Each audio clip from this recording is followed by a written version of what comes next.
Welcome to the Aerospace Advantage podcast, brought to you by PenFed. I'm your host, Heather Lucky Penney. Here on the Aerospace Advantage, we speak with leaders in the DoD, industry, and other subject matter experts to explore the intersection of strategy, operational concepts, technology, and policy when it comes to air and space power. It's been over 3 years since Russia launched its full-scale invasion into Ukraine. And let us be absolutely clear, this was an unprovoked, unnecessary attack, and it challenges some of the most fundamental international norms on which modern society depends. At a strategic level, this conflict has helped solidify the alliance between Russia, China, Iran, and North Korea. It's also tested NATO, the broader Western alliance, and called into question core deterrence concepts. To be blunt, too often the West has been deterred by Russian nuclear saber-rattling, and this merely incentivizes other adversary nations to invest more in their nuclear arsenals, thinking that it's a surefire way to gain an advantage over the West. And operationally, this war has unleashed an avalanche of technical and tactical innovation. It's become a battle lab, especially when it comes to drones and missile strikes. Now, Ukraine has been the leader on this front, but Russia quickly followed suit. We've also seen Ukraine leverage well-understood technologies like HIMARS missiles, F-16s, tanks, and artillery to the limits of U.S. policy. But we've constrained them from being able to use those capabilities to their maximum potential. For today's special episode, it's our honor to host two individuals with extensive frontline experience from the conflict. First, we have retired Admiral Ihor Voronchenko, former commander of the Ukrainian Navy and former inspector of the Defense Ministry. And prior to that position, he served on the General Staff as Chief of the Coastal Defense Administration. Sir, welcome. Good afternoon. For our listeners, we've also got his translator, and so you will hear his translator respond to our questions. Next, I'm pleased to introduce Mr. Andrew Bain, a United States Marine Corps veteran who spent the last 33 years living and working in Ukraine. And more importantly, Andy has worked closely with the Ukrainian military and is assisting in training Ukrainian officers. Sir, thank you for being here. Thanks for having me. And finally, we're joined by Dean of the Mitchell Institute, Lieutenant General Dave Deptula. Sir, welcome back. Hey, it's great to be here with our friends from Ukraine. Admiral Voronchenko, let's kick things off with you. Would you please provide a strategic overview of the conflict in Ukraine right now? How have things evolved in the past year? In strategic and political overview, there were no changes. Political objectives remain the same. The battlefield froze, and the engagement line is now divided into zones, like kill zone and gray zone. We do have success on the battlefield, but this success from both sides remains the same. Now we've changed our objectives and center of gravity. Now we started striking fuel complexes. But we do have some success, and we hope that it will continue. Andy, thoughts on what you'd add to this as you've watched the situation evolve? I completely agree with the Admiral. The front lines in the east and the south are static, more or less. They're announcements by both sides of great offensives, but they're really negligible in impact. And then separately, you've got an air war with long-range strikes going on against infrastructure and civilian targets, which is having a different impact in almost a different theater. Admiral Voronchenko, what are some of the top surprises you've experienced from a strategic and operational set of perspectives as this conflict has unfolded? I think many of us have preconceived notions regarding what a conflict regarding Russia would look like from a Western perspective, but then the reality took a very different course in key areas. На мою думку, я поділ би таких There were three surprises for me. First, that's preparation of Russia. They underestimated us, and as they say sometimes, we'll start the fight and then we'll figure it out. It happened just like this near Kyiv. I believe they didn't identify some decision points correctly during planning. For example, we got trophy maps dated 1983.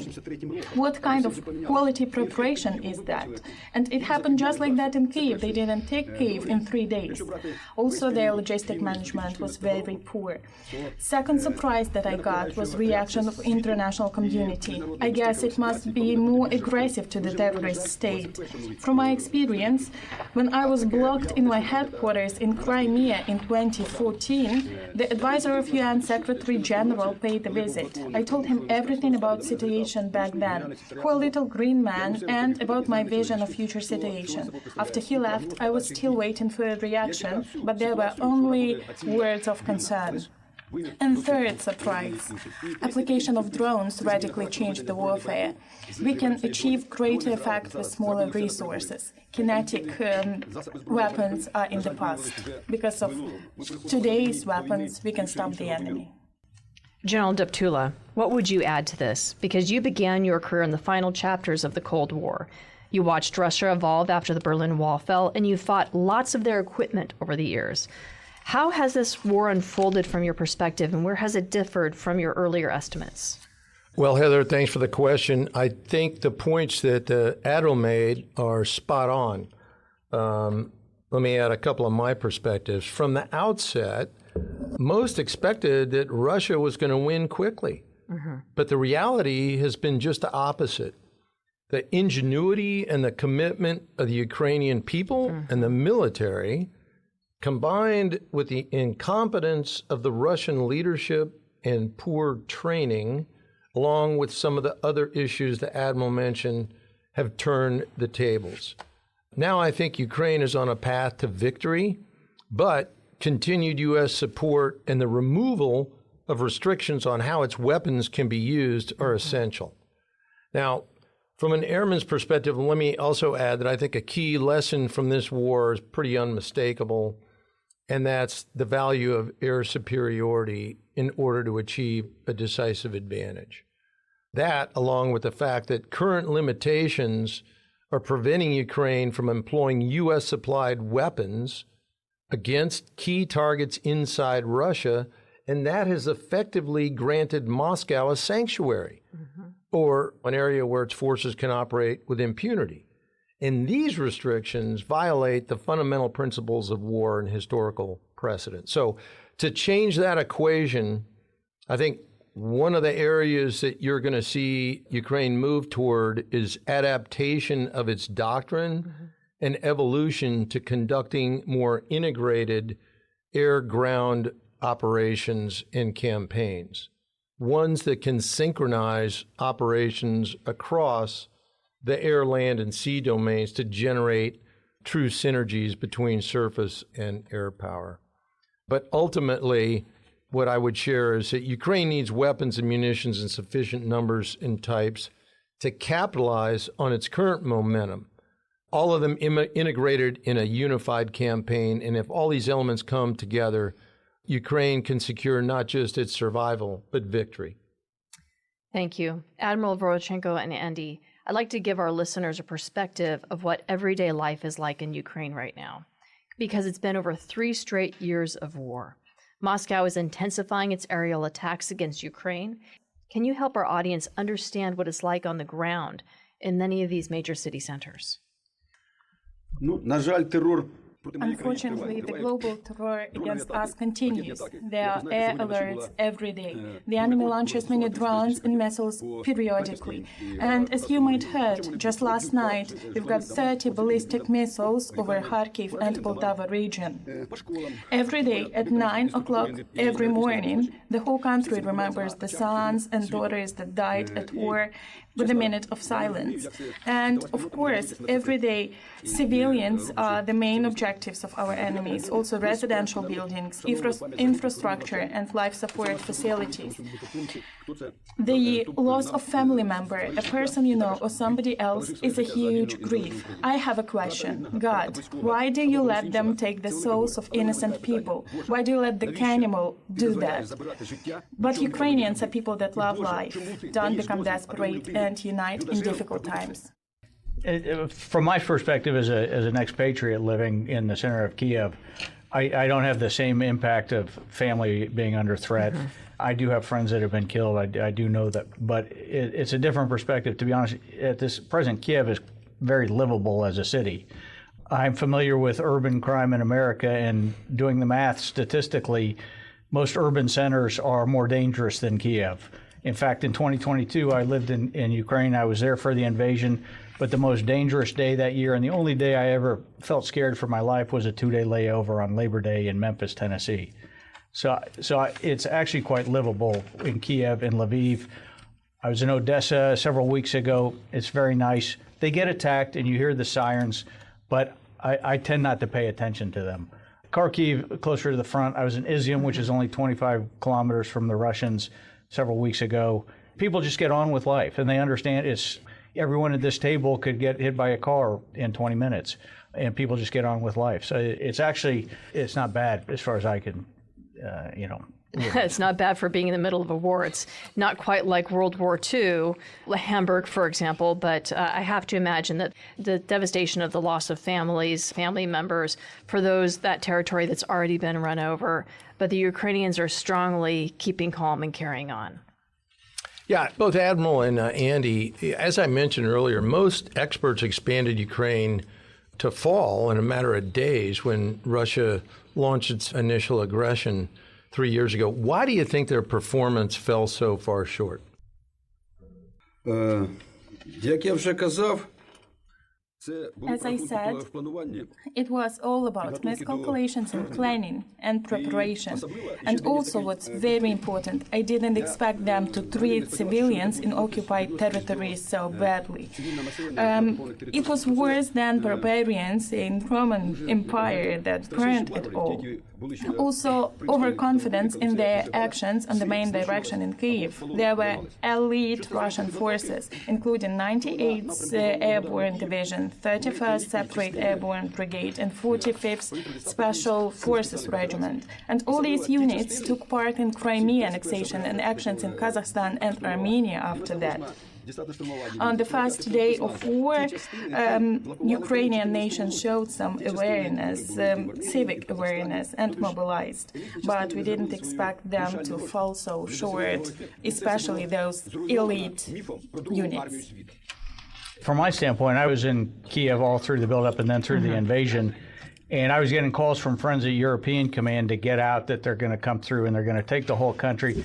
I didn't believe they'd do it. I didn't believe they'd be stupid enough to invade, because I saw the strategic blunder they were going to make, and I didn't think they'd get as far as they did. I was on Maidan in 2014 when Ukraine rose up against the dictatorship, and that proved to me that their DNA is completely partisan warfare, and they will stop anyone that comes in. So I think that was a critical factor in what stopped them. But the Russians then did even worse than I expected. And I started paying more attention to history. The Russians have a great reputation for military competence that is completely undeserved and built up, no doubt, during the Cold War, when in fact, if you look at every war they've ever fought, they have totally screwed it up. Logistics is terrible. Planning is terrible. The third day of the war, they tried an aerial raid on an airfield south of Kiev that even Rambo in his prime could not have dreamed up as something so stupid. And they got. I realized then that the war was won, and I still think the war is won. It's just dragging out. And then separately, you've got the level of corruption. I'm sure they allocated so many assets to the invasion, but I do a calculation that about 80% of the Russian budget on anything is being stolen. And I suspect a lot of the people involved didn't expect that the invasion would ever eventually happen, and just took a lot of the money that should have been allocated towards the invasion. Well, I certainly hear what you're saying, because we had many of those reports as well regarding the poor status of Russian equipment, their poor planning, logistics, command and control, and all of those things. However, I'm always anxious about taking for granted incompetence and using that hope as a strategy for victory. General Deptula, I'd like to pivot the conversation to deterrence, because why do you think the Western alliance failed to deter Putin from invading Ukraine? And also, how should that then inform our current strategies, especially as we consider China and our other adversaries around the globe? Well, I hate to be glib about it, but it's pretty obvious deterrence failed because Moscow doubted both the West's capability and our will.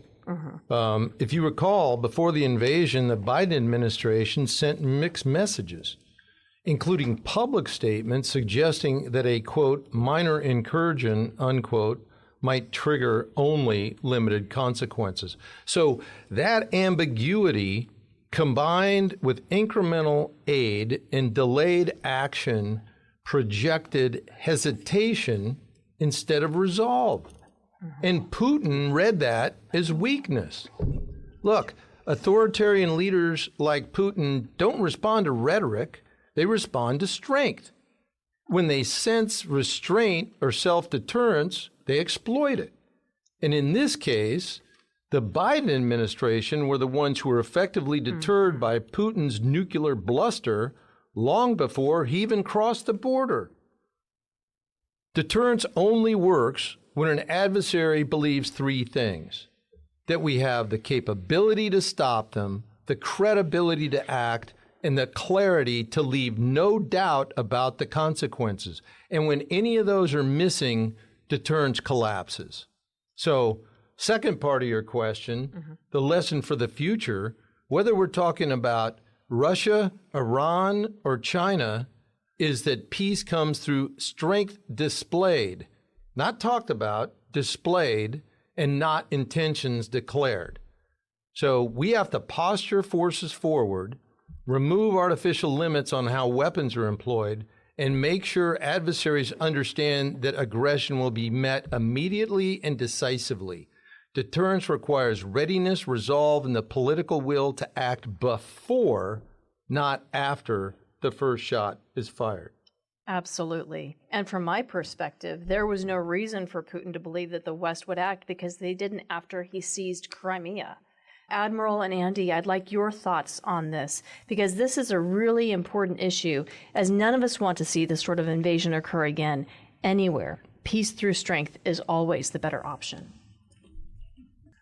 Мир шляхом As you understand, all this peace through negotiations and talks, that's something that we'll never achieve. Russia only understands force, and the only way we can achieve peace is show him his place. Putin lives in an entirely different dimension. His principles are very old. It's far from any democratic principles. And as I've mentioned, their society and their mentality is so obedient to all these first tsars and to Tsar as Putin today that there is no place for democracy. And the only way for us to achieve peace is through force. I mean, from what I witnessed, in December of 21, the U.S. pulled out of our embassy. Flee is the only word that really applies, and we burned all the documents within the embassy, according to friends of mine in State Department. And it surprised even the Europeans as to how cowardly we were acting. What kind of signal that sounds is absolutely wrong. Separately, there are a number of insinuations or conspiracy theories related to corruption of senior U.S. politicians related to Ukraine and Russia, which then make everyone unclear as to why certain things are happening. And it's so dangerous for our foreign policy for a president or someone senior to even entertain the notion that corruption is allowed or that they're engaged in it without shutting it down, because the Ukrainians didn't know what to make of it, and they were very confused at the time. Well, it's clear that we need to stop and repel Russia out of Ukraine so that Ukraine maintains its territorial sovereignty, because if Ukraine falls, so does the rest of Eastern Europe. I'd like to talk specifically about air power for a bit. Admiral Voronchenko and Andy, the drone revolution in Ukraine has literally rewritten aspects of war from a tactical and technical set of perspectives. Would you please explain to our audience how this developed? Because Ukraine had a limited arsenal, so out-of-the-box thinking was imperative. Повітряна складова на полі бою має дуже Now, air power on the battlefield plays a huge role, and that is what exactly enemy is doing now. As you might know, we've given them no superiority on the battlefield with their air power, and of course with the technology that's now rising. You might know yesterday they've used guided bomb on the distance of 150 kilometers. So drones are now becoming revolutionary. And if we use all their potential, that's exactly what will give us the chance to achieve all the effects, especially if we use those drones on 3 levels: tactical, operational, and strategic. I think it's interesting, back in 22, volunteers really were a strategic requirement for the war. Ukraine's logistical capabilities were limited at best, and it was volunteers who brought the materials necessary and then ultimately started developing drones independently of any military operations. And they then brought what was low-cost firepower to the battlefield in the absence of enough artillery. Artillery shells were costing $4,000 a round, and you could bring in small drones for $100 or a couple $100. And so I think it all originated with that, and then it escalated as that became very effective. Now you've got 80% of the casualties on the battlefield are from the drones. You see a lot of Americans thinking it's a revolution in warfare. I don't think it's a revolution. It's evolutionary the same way rifles were evolutionary, tanks were evolutionary. Air power, I think, is much more important in terms of warfare's development than drones, but it's a critical change in the way the tactical battle is fought. So, Andy and Admiral, how have you seen drone operations evolve as time passes? In other words, what's common now but might not have existed 2 years ago? Ну, по-перше, за 2 роки In 2 years, the drones were developing and technical capabilities became better, and enemy's counteraction develops too. That is why they also use new ways of applying drones. Now we've get more massive attacks from all types of drones, and they also apply decoy drones and reconnaissance drones and then strike drones. Before that, they've had more dispersed tactics, but now they strike more accurately. And but we also developed our ways of applying drones, and now we can strike them more in depth and strike some strategic objects.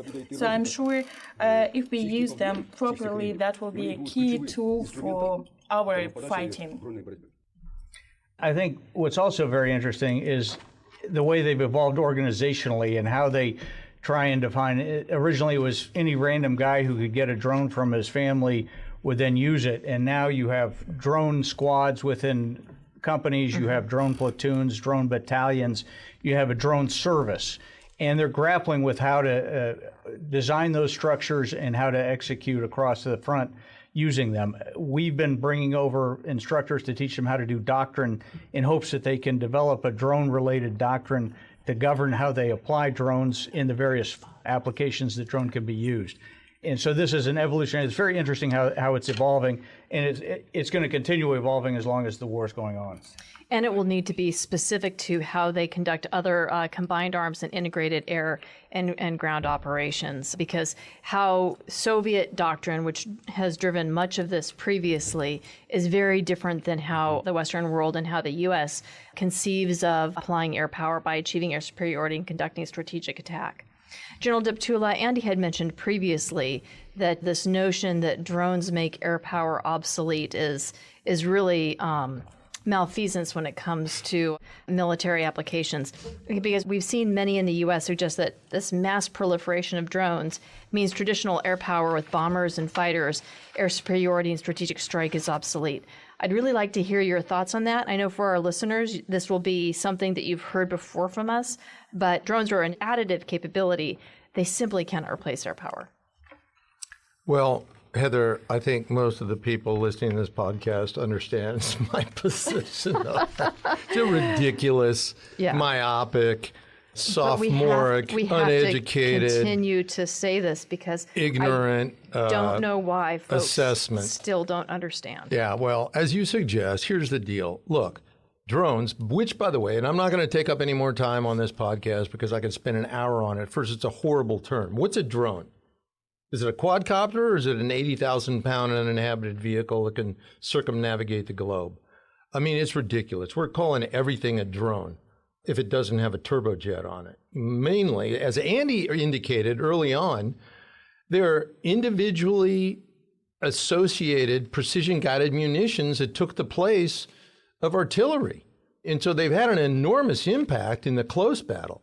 In longer ranges, Ukraine's military has adapted them for strategic attack because they simply, and they're acting as cruise missiles, that's what they are, because they don't have the size and the capacity of a regular Air Force. But the bottom line is, drones, if that's what you want to call them, cruise missiles, they're additive, not a substitute. So they expand what air power can do, but they simply don't replace the need for the attributes that only manned aircraft can bring to the fight. That's range, payload, survivability, speed, flexibility, command under complex contested conditions, and so on and so forth. So drones and loitering munitions have undoubtedly reshaped the tactical environment, particularly, as I mentioned, in close combat operations involving infantry and armor operations. Look, you can't move in the close battle without being targeted by a quadcopter with a hand grenade on it. But their proliferation does not negate the relevance of air superiority. Air superiority is a strategic condition. It's a way to achieve operational freedom and strategic success. And it's not defined by altitude, platform, or even the size of the force. It's defined by the effect. To be able to operate in a segment of airspace where it's to your advantage without being encumbered by enemy operations. So, yeah, uninhabited systems are, as Andy put it so well, an evolutionary part of the battle space. They do allow us to take greater risks, distribute effects, confuse the enemy's decision cycle. But the backbone of air superiority and long-range strike still rest on integrated teams of both manned and uninhabited systems working together in a networked environment. So you think of it this way. Small drones and larger cruise missiles multiply mass and persistence. Manned aircraft provide judgment, adaptability, flexibility, and command. So the future of air power is not either or, it's both and. So the challenge is to integrate them seamlessly, linking sensors, shooters, and decision makers into one combat web, regardless of domain. And so what I'd tell you is the air forces that master that kind of integration are going to dominate with forces in the other domains when it comes to 21st century warfare. Well, and sir, I'll also add to what you had just said regarding air superiority is that air superiority provides us the freedom to maneuver to take advantage of the air domain and also deny the adversary the ability to exploit that, right? Which is very, very different than air denial or mutual denial.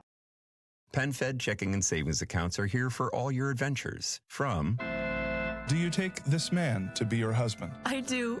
To, he has your eyes. He's perfect. Learn more at PenFed.org. Federally insured by NCUA. So we've talked about the drones and how these are being used by the Russians and also the Ukrainians for strike, for reconnaissance, for electronic warfare. But a piece and part of this is the air and missile defense. So Admiral Voronchenko, the U.S. is now very concerned about air missile defense of our own homeland, but you've been living with this every day. Can you talk to us about some of your key lessons learned regarding how to protect your homeland from air and missile defense? Or from air and missile attacks. Yeah. Звичайно, за 3 роки ми вже... Over the last 3 years, of course, we've got some lessons learned. You cannot just cover fully Ukrainian territory. And of course, there's the difference between strategic life support objects and other objects. And unfortunately, Russia shows us new challenges every day. As I told you just yesterday, we got the record as many ballistic missiles as possible. And unfortunately, we don't have enough air defense, and we've lost a lot. But thanks to Congress of the United States and people, we've got Patriots and NASAMS. But, of course, it's still not enough. And now our enemy doesn't stay on the same level. They adapt and they find new ways. And even Iskanders, their trajectory changes. And it impacts our resources. And of course, you've heard about our spiderweb operation, where we showed the world that we can find you wherever you don't expect that. Even special services didn't see us coming. And of course, they had to react differently. They had to maneuver. So, Admiral and Andy, past drones, how have the F-16s helped change the fight? I mean, some of us had wished that Ukraine had received many more early on, but finally the couple handfuls that you have are being used pretty well. Can you help describe how that's proceeding? Yeah, I would say we work with the F-16 squadron fairly closely and understand a lot of what they're doing. I'd say that, and not to dismiss the F-16 at all, but it's huge for the Ukrainian people to get the F-16 from a morale standpoint. They understand America's supporting them when they get the F-16. When they got the Javelin, it was a huge deal. It had tactical impact, but it had strategic morale implications, and the F-16 is the same way. The Ukraine needs more F-16s, they need more pilots, and they need to understand how to use them more effectively. But they are very active in doing a good job in the sky, combating the aerial threat. I think the challenge is that the U.S. has not provided enough F-16s to be able to turn the tide. And that's why we haven't seen the F-16s have a real strategic campaign effect, is because they simply don't have enough. We had the Vice Wing Commander here at Mitchell a couple weeks ago, and it's amazing how reliable those aircraft are. They're flying 5 sorties more a day. They just simply don't have enough aircraft. They don't have enough munitions and missiles, and they don't have enough pilots. So it's not that the F-16 could not have a strategic impact. It's simply that the Ukrainians don't have enough F-16s to be able to really make a difference. Yeah, and I think that's a point that Annie made. The other thing I'll throw in there is the Ukrainian F-16 pilots are incredible. I mean, we've got some with 50 to 100 kills in flying 4 to 5 times a day. We're lucky in the United States if we fly 4 to 5 times a month, but that's another episode. Yeah. No, it's really impressive. Admiral, your thoughts? Що стосується F-16, Of course, with the delivery of F-16s, they have integrated very well into our air defense system. Unfortunately, we've done some investigations, and some time ago we didn't have this Friend of Four system, so we've lost a pilot. But now our pilots are very effective, and they can destroy up to 6 drones or missiles per one flight. And of course, these aircraft that we received are not the latest F-16 modifications, so they do not engage in open air combat with enemy aircraft. However, we improving our tactics of use as well as ensuring their reliable maintenance and operational readiness, and we fight against the Su-35 and Su-30 as well. We would love to see Ukraine receive more F-16s. We think that could be very beneficial. I'd like to also bring electronic warfare into the conversation, because in addition to drones, we've seen electronic warfare become a major theme of this war. It's become a dominant feature within the battle space from both sides, whether or not that's GPS jamming or electronic jamming. The electromagnetic spectrum has become major. Would you mind explaining the state of play and how both the Ukrainian and the Russian sides are adapting? РЕП – це дуже важливе питання. It's a very important issue, and if we analyze it, Russia made incredible progress in developing electronic warfare in the 2000s. After the war in Iraq, they drew some lessons and increased and reorganized their EW capabilities. And in their general staff, they created a separate EW department that developed all components, land, naval, and air. And we began to feel these changes as early as 2005. 2014, and there were a variety of jamming stations across all frequency bands that suppressed our command and control and communications. They found new ways to employ them in an integrated manner. Of course, Russia do have some potential in applying electronic warfare, but we'll figure it out. When I was a young infantry officer in the Marine Corps, electronic warfare was something people smarter than us did at a higher headquarters far away, and we really didn't pay much attention to it in training or otherwise. Now it's integral to platoon level tactics in terms of drone warfare and other weapons now on the battlefield. There are basically, the way the Ukrainians define it, two fronts. As you go, there's the front defined by where people are located, both on the Ukrainian and the Russian side, and then there's the electronic front, where electronic warfare is being deployed and how you have to go around it or negate the impact of the various electronic capabilities. And so I think it's much more prevalent as another element of combined arms, multi-domain warfare that is being pushed down at the very tactical level. It's very interesting. It's also one of the reasons why many of the smaller drones are now tethered with a fiber optics in order to be able to sidestep the electronic attack. What are your all thoughts on how what you've just discussed should shape U.S. warfighting strategy? Andy? Warfighting strategy? I think the U.S. should be paying attention to what's going on in Ukraine and adapting.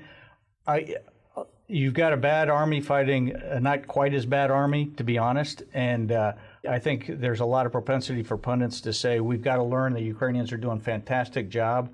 In reality, if the U.S. Marine Corps came in there with a couple of battalions, they would blow the Russians away. I have no doubt on that. It'd be nice to have more people on the ground learning what's working, what makes sense, and adapting it back. I think that's probably going on to a degree. But I think we need to see how drones impact what we do in the future, what other elements of warfare will impact. But I don't think we want to overreact in terms of how we do business. Well, I think that's so spot on, because there's so many pundits over here in the United States that go, oh my gosh, look at this, we have to adapt that. Not recognizing that, look, every conflict is unique. And also the capabilities have to be specific for the geographies and the threats of those conflicts. So what's relevant within the short ranges of Ukraine is not necessarily relevant across the vast distances of the Pacific. Correct, so, particularly 5-pound quadcopters with a 10-kilometer range. Ain't going to work over 100 miles of Taiwan Strait.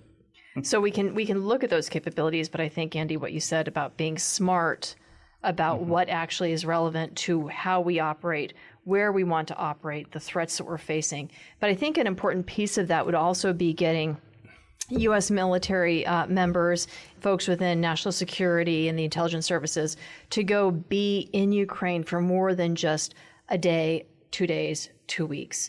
I think if we're going to learn the right lessons and really experience that, then we need to be embedded for longer periods of time to really be able to assess what's useful and what we can apply to our own operations. I would also say, I think it's important that we have very sophisticated weapons, but we are clearly up against enemies like Russia and China who are going to apply mass in their weapon systems, and we need to make sure that we can address that issue.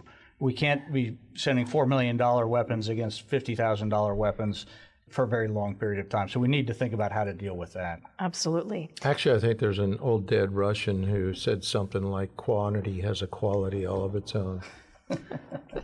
There is truth to that. Admiral, I'd like to talk about the naval front, because Ukrainian forces have been punching well above their weight against the Russian Black Sea Fleet. How would you share what the Ukrainian Navy has been doing? Це моя рідна тема. This is my area of expertise. The Mosquito Fleet strategy we developed back in 2018 proved to be correct. Its essence was fighting at sea with small forces against an enemy with superior numbers. Maneuvers, speed, limited resources, and time. These were the main criteria used to shape our operational capabilities at sea, and I mean closed sea like Black Sea or Mediterranean. All those goals were achieved, and together we created zones of control all. And their fleet was forced to relocate to Novorossiysk. However, they learned quickly and adapted to changes in the environment. They already have some elements of anti-drone systems and have also adopted naval drones. One such drone was recently found on our coastline near Odessa. But we do count on their weak spots like negligence and irresponsibility. There used to be a saying about Russia's Navy being made up of 4 fleets. They say that the Northern Fleet is the fleet. The Pacific Fleet is also a fleet. The Baltic Fleet might be a fleet, and the Black Sea Fleet, whether it's a fleet or not, no one knows. That turned out to be true. And we'll achieve our goal. All their ships will be parked under the sea. Okay, what about land combat? Early on in the conflict, it seemed like the focus was on armor, and now we don't hear about sending tanks to Ukraine very much. What are the main operational and tactical trends that you see on that front? Andy, you want to kick this one off? Sure, I'd say there are a couple issues going on there. One, when you go into a command post now, the battalion, brigade, the corps level, you see there's an omniscience on the battlefield. There's drones everywhere. Anything that moves in the front lines is being seen. And so a lot of even extracting or moving people into the front lines is done at night and very surreptitiously. That means getting a tank to the front lines is going to be spotted miles away, and it's going to be swarmed by drones. At a minimum, you'll get mobility kills quickly, and then you'll finish off. So the armor warfare on this battlefield is almost obsolete. Admiral, anything to add? On this point, I can say one thing. The ground forces determine the scope of task execution, so all their branches and components will always be a priority. The infantryman on the battlefield is a key component. Regarding the armament of this element, I believe that the adaptation of tanks, IFVs, APCs, and self-propelled artillery to high-precision weapons and drones has already begun and is now accelerating. New protection systems for them will be developed, and the field of ground drones will expand. These drones may eventually replace humans, but now the ground forces are the key component. So let me take a step up to what we call 60,000 foot level. What are on your wish list that you think could really make a difference? And whether it's capability, training, munitions, or strategy, are these things being denied by policy, or is it a matter of supply chain bottlenecks? I'll go ahead. Two things I would wish for is, one, operational training. You've got a Soviet army, or an army with a Soviet legacy, which is residual and very dominant. And we're involved in training young staff officers, and they say this is the first time we've ever been told to think. And unfortunately, they're burdened by senior commanders who think the old Soviet way. I think more pressure from NATO, from the U.S., more training capability to enable them to operate other than under an authoritarian Soviet mentality would give them a dynamic on the battlefield much superior to what they have, and could really make a difference and change it from a war of attrition between a big army and a little army to something more dynamic that would favor Ukraine more in the attrition ratio.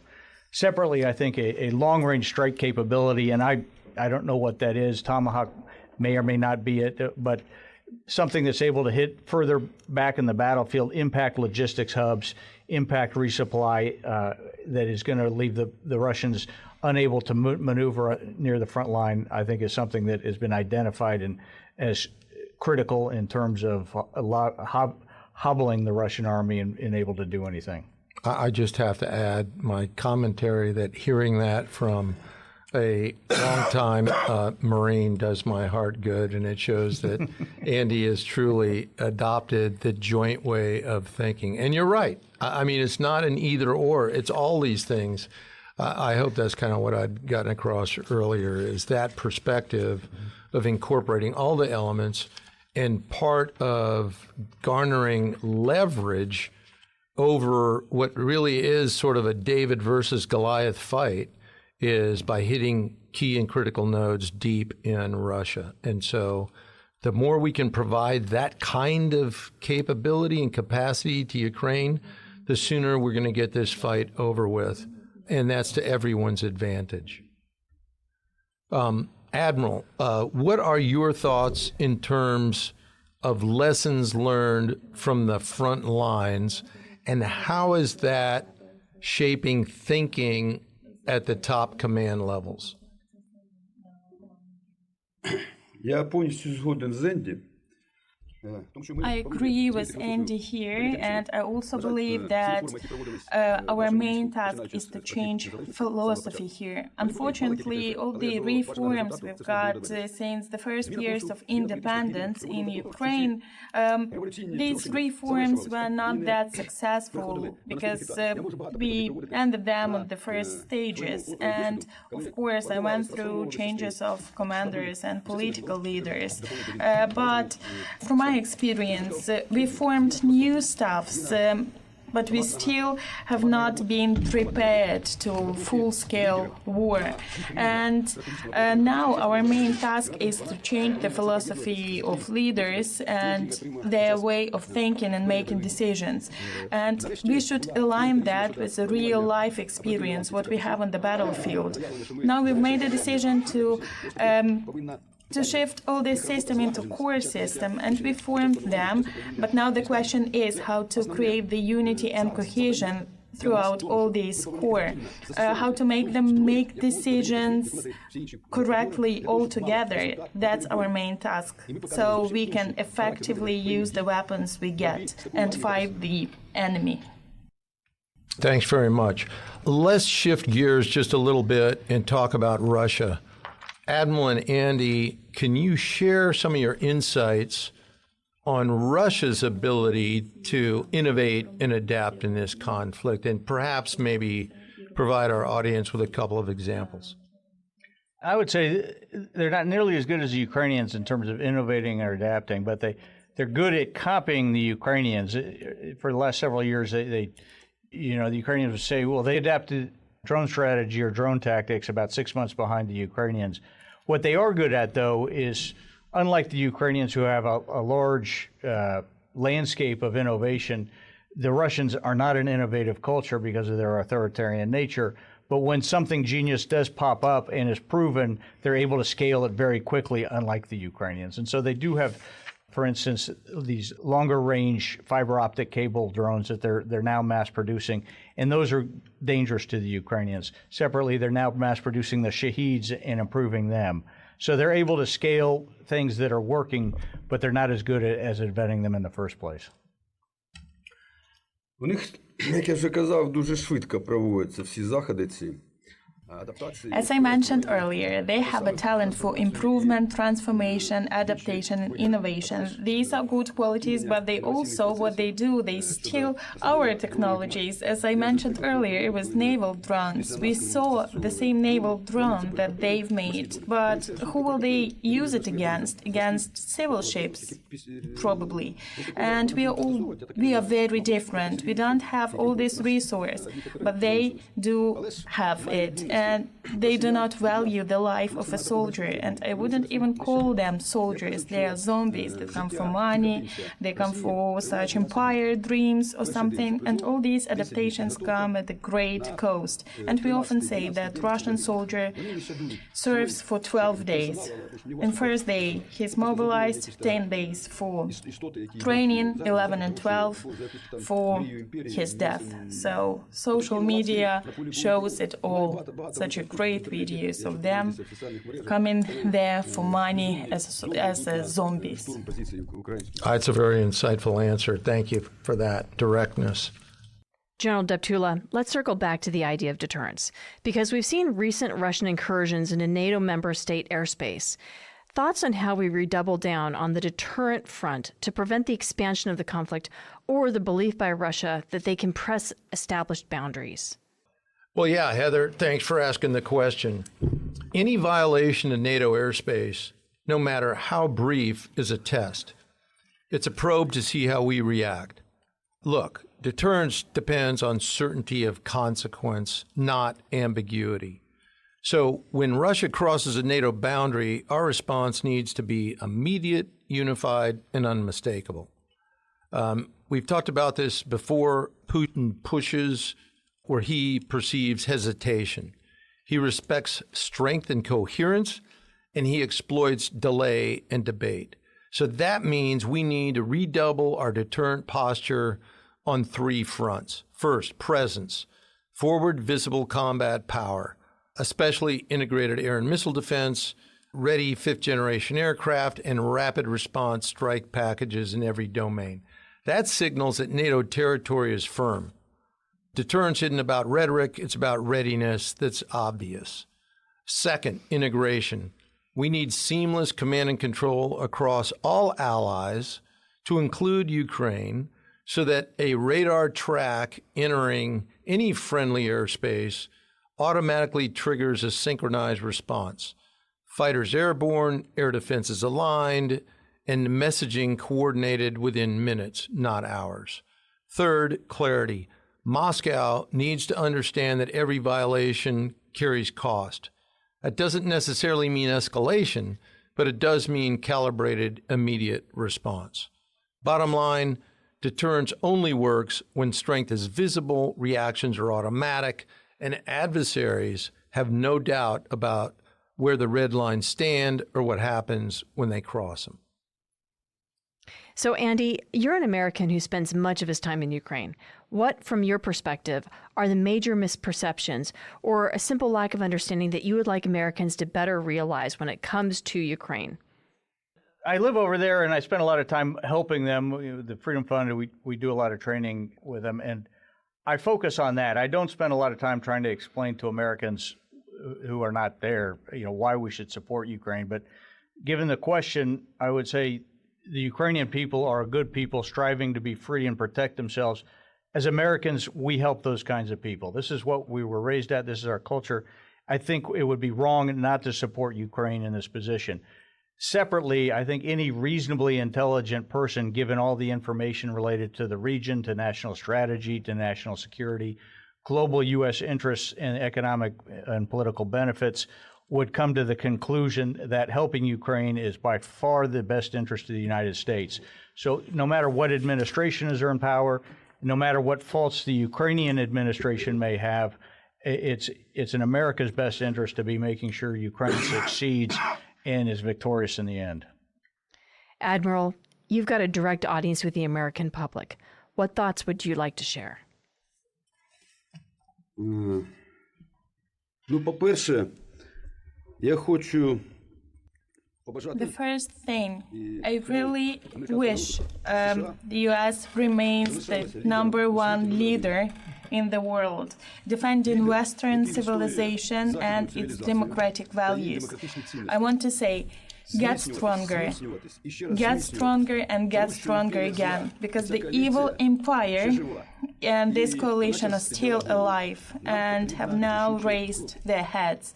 We need decisive actions, and from all Ukrainians, I want the entire population of America never hear the air alert, the real one.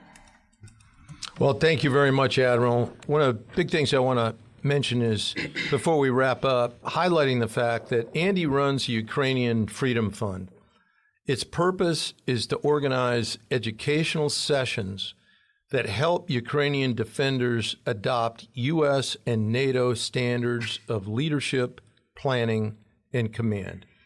And as he mentioned earlier, I can't overemphasize how important that is, because this program strengthens Ukraine's ability to defend effectively and independently.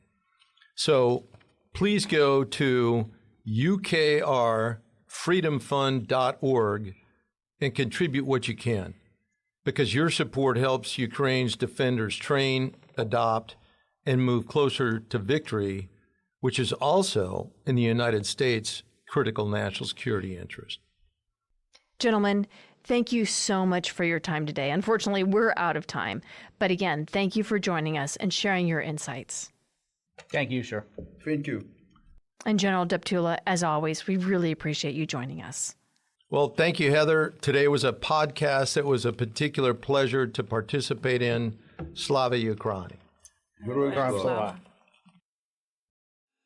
And with that, I'd like to extend a big thank you to our guests for joining in today's conversation. I'd also like to extend a big thank you to you, our listeners, for your continued support and for tuning into today's show. If you like what you heard today, don't forget to hit that like button or follow or subscribe to the Aerospace Advantage. You can also leave a comment to let us know what you think about our show or areas that you would like us to explore further. As always, you can join in on the conversation by following the Mitchell Institute on X, Instagram, Facebook, or LinkedIn, and you can always find us at mitchellaerospacepower.org. Thanks again for joining us, and have a great aerospace power kind of day. See you next time.